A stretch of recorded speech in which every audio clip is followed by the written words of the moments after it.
What's up, everybody? Doc Dog 1985. There's levels to this. This is a very strange video, guys, that I gotta make. I know I'm not gonna be happy with the outcome of this video, but I think it's time to do it. The cat's out of the bag, as they say. I'll start off by apologizing to all my Xbox brethren that I'm gonna expose in this video. The gig is up though, guys. The gig is up. They already know, so there's no point in hiding it anymore. We'll figure something else in this aftermath. All right. So I am paid by Xbox. I'm not the only one paid by Xbox. There's many content creators out there that are paid by Xbox, and it's this whole intricate system of how you get in and accepted and paid by Xbox. Okay. There's a lot of people that you guys are probably wondering if they're paid, and I'm probably 90% of them are. Um, Dirk Griggity, the man gets a huge check from Xbox. All right. Uh, Kid Smooth, the reason why he calls himself the best bot. He's the best paid. Okay. D Batch, Frog Boy X1 Gaming. That boy, we call him the shining star because he just took off the ranks in the pay scale for Xbox. TK9, sorry K9 OMG. He was getting paid, but he had problems. He had a fallout with corporate. He wanted more money, all this other stuff, and now he's with Nintendo now. So actually, Nintendo is the same thing. Nintendo's actually pays him, but they're having issues as well. We were trying to get Cowboy in as well from and now your mama knows. However, nobody was able to like vouch that he would be stable enough to do it. You know what I mean? So he didn't make the cut. There's a whole process that works. So this is what happens when you start a YouTube channel and you start talking about gaming and everything. You're coming from it from a real perspective of passion and everything. And then when you hit around the 500 subscriber mark, so before you're even what's it called getting advertisements, or maybe now 500 is advertisement. I don't know, but at the time when I started YouTube, you had to hit 1,000 subscribers to get advertisements. When you reach around 500 subscribers, different companies will reach out to you depending on what it is that you're already talking about. Now, the way they reach out to you is very clever. I'm giving you guys game right now. They'll have another influencer look at your stuff, and then if they like, they'll go back and tell them, yeah, they cool, and then they'll go ahead and reach out to you, whatever, and they'll see if you're willing to collab with those influencers or whatever.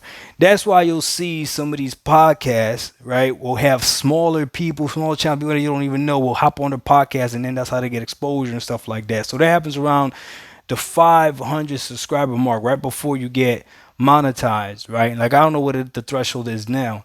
And the way they sell it to you is like, hey, we'll put you on this big podcast. We see that you're already talking positive about XYZ.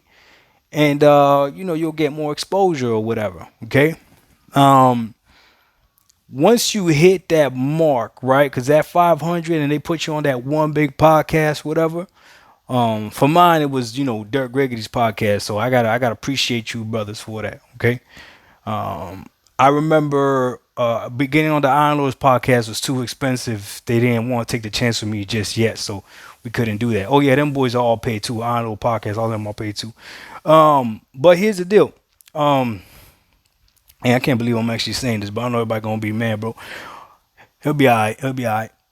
But yeah, but like I was saying, so once you're on the podcast, okay, then you gotta grow yourself organically to get to that 1,000 mark to get monetized. Now for me, I have shout out to Big Bro Porter Rock 77.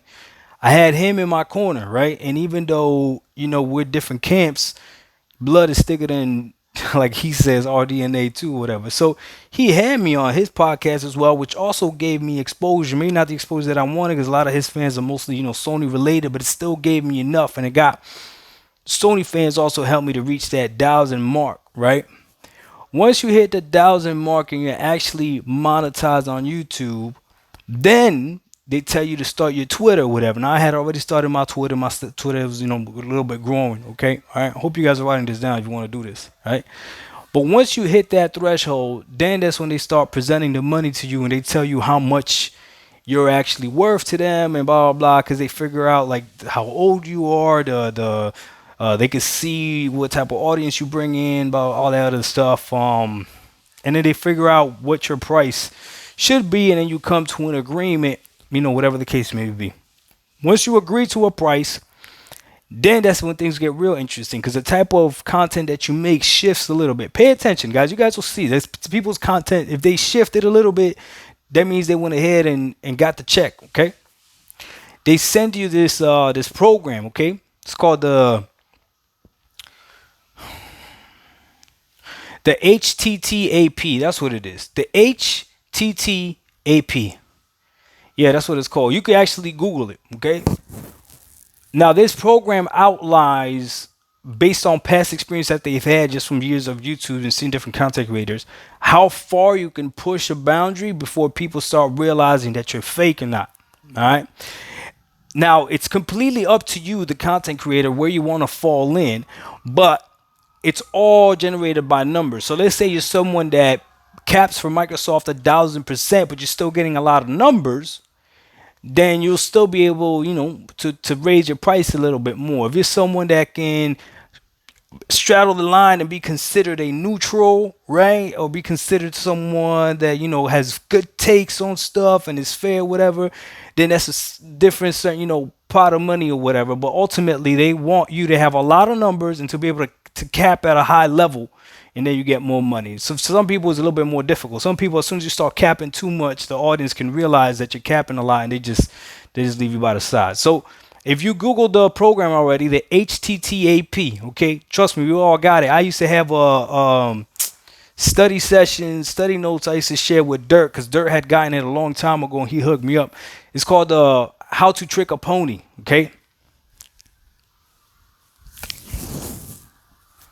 So the How to Trick a Pony program is what you get sent in the mail, and you go through it. This tells you exactly how much to cap for stuff and all that stuff. Now, what happened with me was I let the numbers get to my head. I felt like I was doing really well, and then I got a call like maybe 3 weeks before about the reveal of Redfall and the 30 frames per second. Now, it was actually Phil calling me directly. I say, yo, Phil, dog, P, yo, listen.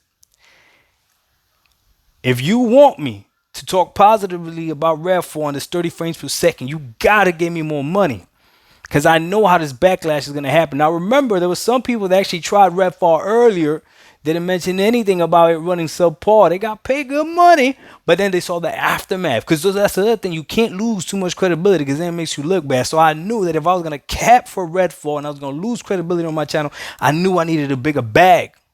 So I told Phil, yo, Phil, give me more money. Phil didn't want to do it. I said, Phil, you don't give me more money, we about to go in on this Redfall 30 frames per second. And I did. Now, what I didn't know is that they had given a stipend to TK9. Sorry, K9 OMG. So that's why TK9 came out against me, talking about 30 frames per second was perfectly fine.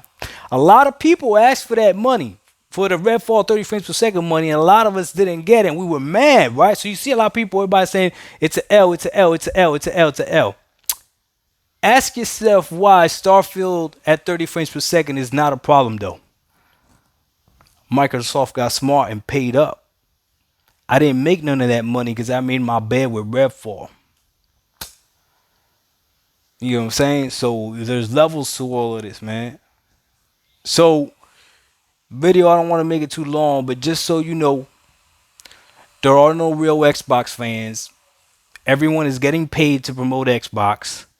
None of us have our own opinions, and we're all rolling in dough because we talk positively about Xbox. Dog 985. There's levels to this. We out. Peace. Yo, just between me and you, yo. Is this not the dumbest? Don't get it twisted. I'm sure there's people that are getting paid. I'm sure there are, right? But come on now, this is the best y'all got. PlayStation 5's overheating over there, and this is the best y'all got that we getting paid by Microsoft. Come on, man, y'all looking crazy. And if we are getting paid by Microsoft, we're way smarter than you. Y'all promoting Sony for free? Damn. Oh my lord. Matter of fact, so way some of y'all promote Sony, I hope y'all getting paid. I wouldn't even be mad if you getting paid. It's crazy out there, but it is what it is. Let's see how many people started commenting before they watched the whole rest of the video. That's my favorite part about this, when people just start commenting before it. To everyone that I mentioned, yo, much love. I hope you didn't take anything serious. I hope you're laughing right now. And you should probably make your own video. I am getting paid as well. All right, we out. Peace.